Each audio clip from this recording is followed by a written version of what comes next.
Love is blind, and so are we often when it comes, or sometimes when it comes to supersizing and building our businesses. Sharon Horne-Ellstrom here with Supersize Your Business, and our relationship-related idiom for today is love is blind. I'm going to take off my sunglasses. Although I am legally blind, I can see a little bit, so I'd like to not have them on because, number one, they're dirty. Number two, they block the little bit of vision that I still have. So love is blind. This is a very, very old idiom. Geoffrey Chaucer used it in The Merchant's Tale. That's when it first appeared in writing, and William Shakespeare followed and used it in several of his plays, actually. But it dates back to the Greek god Cupid, or not Greek, the Roman god of love, Cupid. Roman, Greek, Roman. It's all Greek to me. So what does this mean? It means it's used to describe this expression, love is blind. People aren't necessarily literally blind, but it means that we're blind to the faults and shortcomings of the people that we love, and we tend to cut them a whole lot more slack than we would other people because of the way we feel about them. Love tends to give us all these aren't rose-colored, but rose-colored glasses, and I, like all other human beings, am as guilty of this as the next person.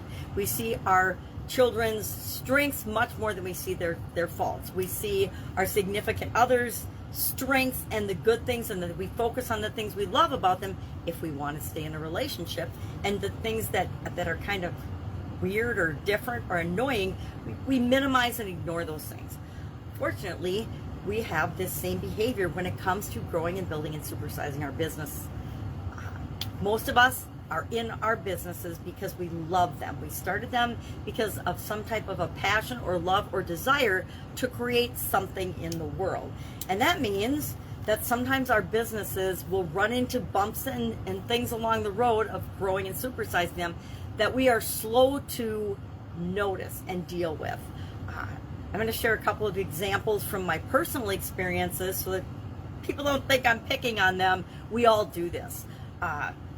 One of the things that I've been guilty of doing is minimizing new competitors, not thinking and being as aware of what new competitors in the market were doing and how they were serving customers as I should have been. Another common area that pops up that I am also guilty of is sometimes not paying enough attention to the changing needs, wants, and desires of my customers, right? And my ideal customers, not all the customers that have ever done business with me in different businesses, but a specific group of customers. COVID was a prime example of that. And although I changed and morphed and did a lot of things differently during the COVID pandemic, as did millions of business owners, other millions of business owners didn't change enough. And in certain areas, I didn't change enough. And although I gained more customers than I lost, I did lose some customers because what their changing needs were, I missed them. I didn't pay attention to and do enough research to catch all of the different changing needs and wants, and then meeting those needs and wants.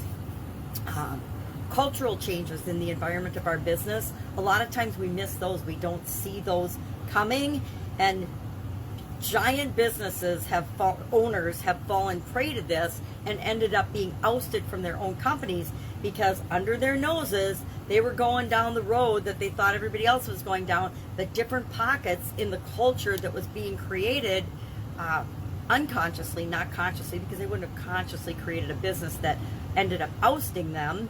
And I haven't done this one. I'm very conscientious of the cultural changes and what's going on in my business, and very aware of if there's pockets of dissent or people that are behaving in ways that don't fit with the organization.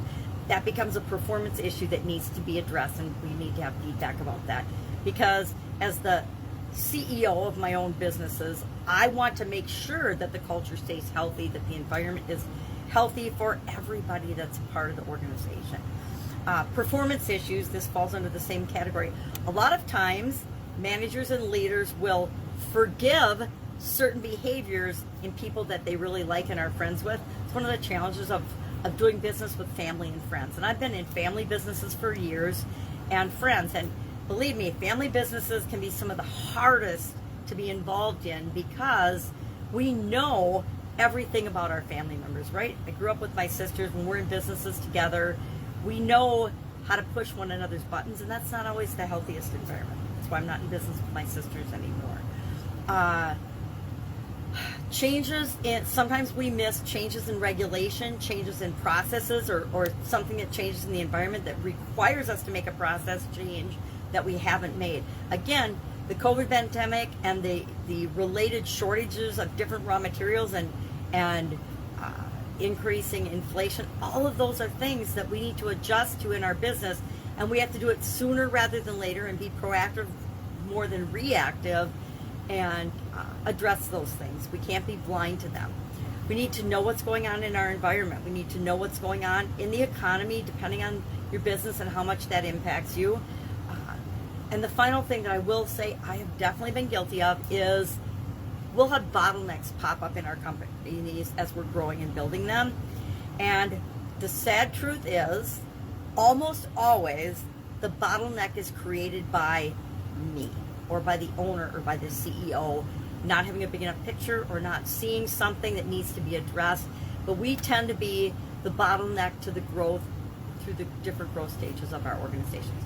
Hard to admit, but whenever I see myself getting in the way, I stop, step back, and say, okay, what do we need to do to get me out of this equation so that the company can grow faster than I may be comfortable with it, because I've got the experts, I've got the team, I've got the people that can make it happen, and sometimes it's just my beliefs that need to get out of the way. So curious, have you experienced, as you're building your business, any times where not seeing a challenge or a problem has been an issue for you? I know in every business I've grown, there's been a point at which I missed something. You know, we do our due diligence. We have processes and procedures for reviewing results and making sure that we're moving toward our goals, but sometimes we still miss things. That's just the nature of the business. Right, that's our idiom for today, our expression for today. I'll see you tomorrow with another relationship-related idiom. If there's one you'd like to know the meaning of and the origin of, just hit me up and let me know. Otherwise, share your experience with love being blind. I'm not only blind in love with my businesses, I do it in my personal relationships as well, and with my kids. So, and I guess I have the excuse because I really am legally blind. Not that that's a good excuse. All right, have an awesome day. If I can help you in any way, ask. Otherwise, I will be with you tomorrow.